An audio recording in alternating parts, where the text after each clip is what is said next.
Have you ever felt like you were failing at being a spiritual person because you still got angry, jealous, or sad? Have you ever wondered why, despite your best efforts to stay calm, kind, and positive, life still throws you into chaos?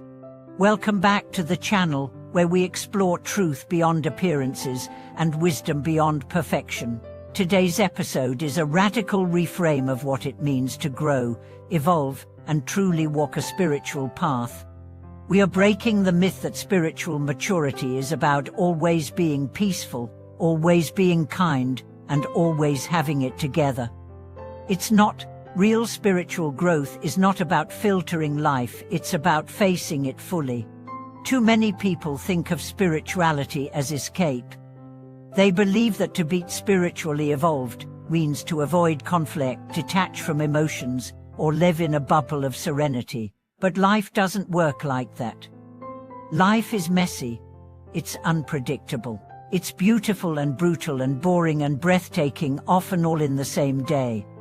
So here's the truth: spiritual maturity is not about escaping life, it's about embracing all of it. Let's begin with a story.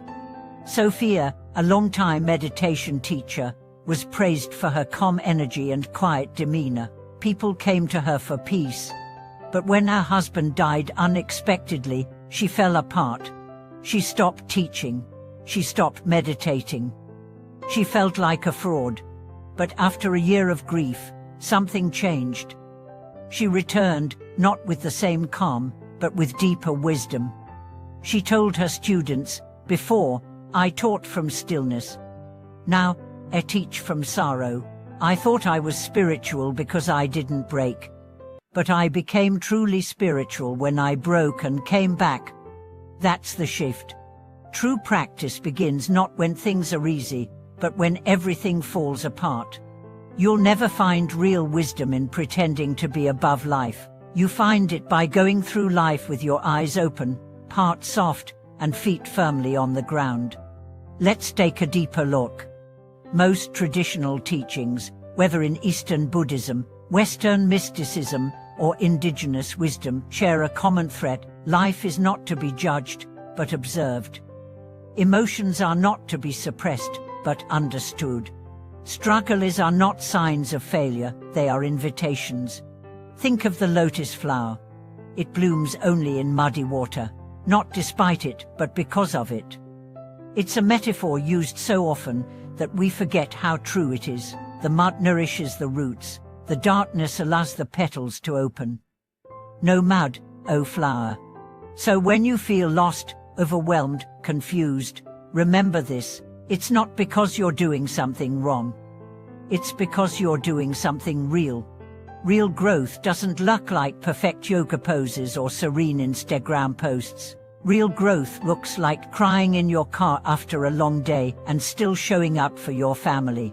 It looks like setting boundaries even when it feels terrifying. It looks like forgiving someone not because they asked, but because you need peace. Let me share the story of David, a man who practiced mindfulness for years. He was admired for his balance and gentle spirit. But one day, his son was bullied at school, and David, despite all his training, exploded in rage. He felt ashamed.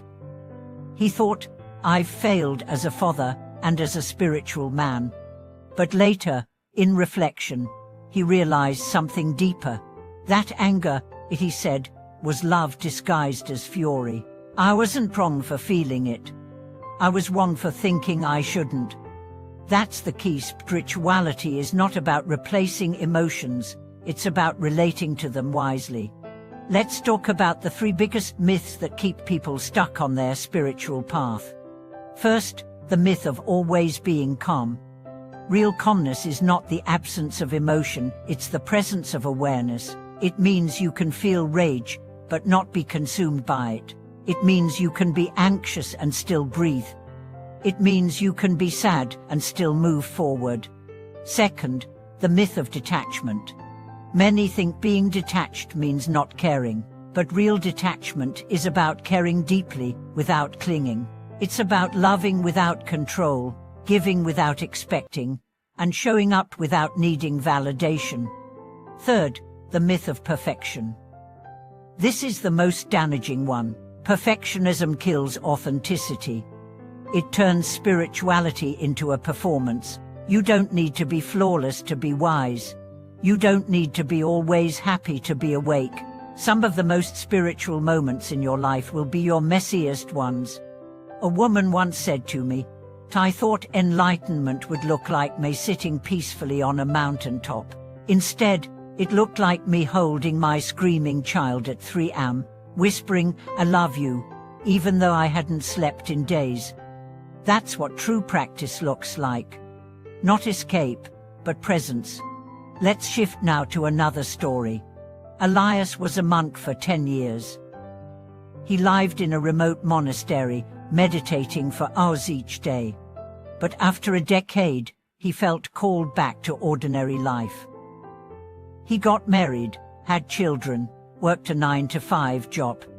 One day, someone asked, "Do you miss the peace of the monastery?"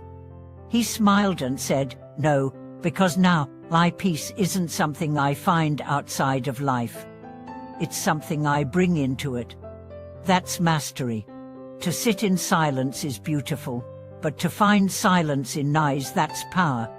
To meditate in stillness is easy, but to remain grounded in chaos, that's the real path. Let's also talk about forgiveness. Many people on a spiritual path struggle with forgiving others. They think forgiveness means approval. It doesn't. Forgiveness is not about the other person. It's about you. It's about releasing the poison of resentment so you can breathe again. And sometimes, the hardest person to forgive is yourself. You will make mistakes. You will fall short. You will say the wrong thing. That's not hypocrisy, that's humanity. One of the highest forms of spiritual maturity is self-compassion. Not self-pity, not excuses, but understanding. The voice inside your head that says, "You're not good enough." That's not your soul speaking. That's your fear. And fear is not truth. Let me end with a story that changed my life. A man named Omar spent decades teaching meditation. People came from all over to learn from him. But one day, in the middle of a retreat, he collapsed and was rushed to the hospital. For weeks, he couldn't walk or speak. His students thought, "What now?" But when he returned, he didn't resume teaching. He just sat with people, in silence, in presence. And somehow, his presence said more than his words ever had. When asked what changed, he said, "Before, I taught people how to breathe. Now, I remind them that even when they can't, life will breathe for them." That's surrender. That's grace. So if you're watching this and thinking, "I'm too broken to be spiritual," I want you to hear this. You're not broken. You're becoming. You're not failing. You're forming. You're not off the path.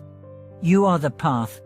The dark nights, the loud doubts, the messy truths, they're not distractions from the spiritual journey. They are the journey. And the goal is not to escape life, but to embrace all of it with love, with awareness, with courage. Thank you so much for watching this video.